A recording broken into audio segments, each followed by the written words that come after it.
Who else was at your home? Were you alone? I was alone, yes. The whole night? Well, yes, the whole night. Well, I don't know why that's funny. I mean, did you have any in-person briefings? I don't find it funny at all. I'm sorry, a little note of levity at 7:15. Well, I mean, the reason I say it's record. not funny is because it went well into the night when our folks on the ground were still in danger. So I don't think it's funny to ask you if you were alone the whole night.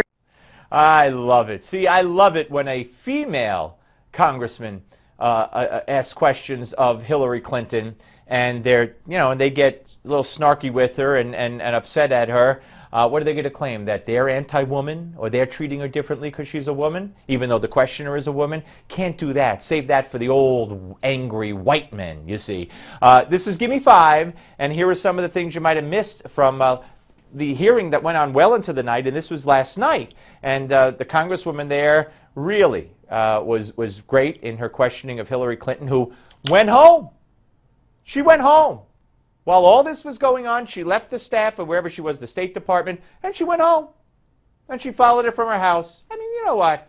The embassy and the compounds are under attack. The CIA headquarters under attack. She goes home. All right. But perhaps the best of all, and we played one of these bites earlier in the show, came from Congressman Roscom. Let's watch some of this exchange. What action would you have done differently? What do you own as a result of this? So far I've heard, since we've been together today, I've heard one dismissive thing after another. It was this group. It was that group. I wasn't served by this. I wasn't served by that. What did you do? What do you own? Well, I was just telling you some of the many related issues I was working on to try to help the Libyan people make... What's your responsibility to Benghazi? That's my question. To help the Libyan people. He was good. He was really good. Too bad he's not a woman. Now, he might feel inside that he's a woman. I have no idea. And if he did, there's nothing wrong with that, as you well know. And he might go and use the, well, yeah. I don't want to get there. I don't even know this congressman, but you know what I'm saying here. A little levity for a Gimme 5, as to borrow a phrase from Hillary. Okay, there's more in this exchange. Let's watch. No one ever recommended closing the post in Benghazi. No one recommended closing, but you had two ambassadors that made several requests, and here's basically what happened to their requests. They were torn up. Well, that's just not true, Congressman. Oh, Madam Secretary, they didn't get through. It didn't help them. Yeah, it didn't help him. So he was masterful. That optic was fantastic. And here's more. What's his remedy if they're not responded to? What's his remedy if it's no?